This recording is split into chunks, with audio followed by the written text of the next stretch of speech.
Et l'archive ce matin est pleine d'ivresse. Imaginez un de ces matins d'hiver comme nous en connaissons tant en ce moment, quand on ouvre les volets, que le ciel est bas, gris, immobile.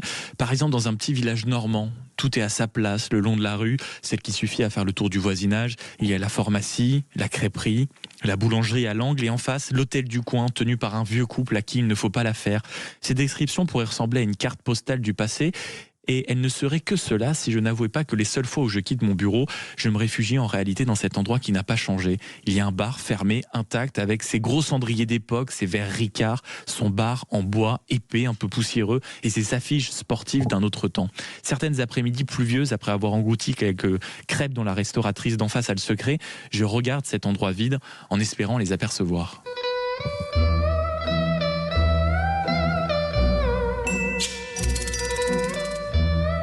Nous sommes en 1962. Un singe en hiver est un film d'Henri Verneuil adapté du roman de l'unique Antoine Blondin, un classique du cinéma français porté par deux monstres sacrés, Jean Gabin et Jean-Paul Belmondo. L'intrigue est très simple. Juin 44, Albert Quentin, interprété par Jean Gabin, ancien fusilier marin en Chine, tient avec sa femme un hôtel sur la côte normande. L'homme boit, il boit beaucoup trop, et boit surtout sa nostalgie, celle de sa jeunesse militaire. Mais lors d'un bombardement, il promet d'arrêter uniquement si l'hôtel est épargné par les bombardements. Eh ben, promesse tenue seulement 15 ans plus tard, après avoir tenu cette promesse, en tout cas après l'avoir exaucée, arrive Jean-Paul Belmondo, jeune publicitaire parisien, grande gueule, grande soif, grand cœur, et les deux hommes n'ont ni le vin petit, ni la cuite mesquine. Alors, ils vont s'offrir 2 jours d'évasion par l'ivresse.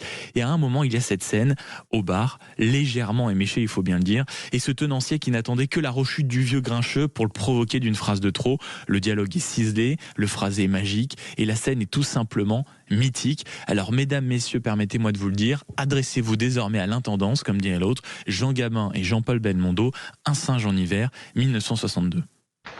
Deux calvas. Sois le bienvenu, Albert. Je me disais toujours, ça peut pas durer. On le reverra un jour.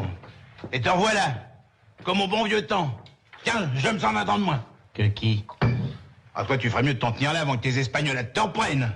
Monsieur Hainaut, si la connerie n'est pas remboursée par les assurances sociales, vous finirez sur la paille. Dis donc, petit malpoli, tu veux que je t'apprenne? Monsieur Hainaut, je vous interdis de tutoyer mon homme de bar. Je vous ai déjà dit que vous n'étiez pas de la même famille. Alors toi, je te préviens, si t'es venu pour me donner des ordres, je vous virerai tous les deux à coup de pompe dans le train. Et ce n'est qu'un coup de semonce. Allez. Oh, laissez-moi, hein. Rentrez chez vous tout de suite, j'appelle les gendarmes. Ils ont déjà eu affaire à eux ce matin, j'aurais pas dû les relancer. Et laisse les dents, ils sont ronds comme des boules. Oui, monsieur. Plein comme la mer, en sucre et à bord. Il y a longtemps que vous attendiez ça, hein? Et ben, ça y est. Comme ça, vous pourrez causer et égayer vos soirées d'hiver. Ah! Albert, ils me font mal aux yeux, tirons-nous. T'as raison, va. On n'a rien à foutre chez les Français moyens. On n'appartient pas au même bataillon. Et les calvas, qui c'est qui va les payer? Adressez-vous à l'intendance. Nous, on paye plus. On ne connaît plus, on ne salue plus. On méprise.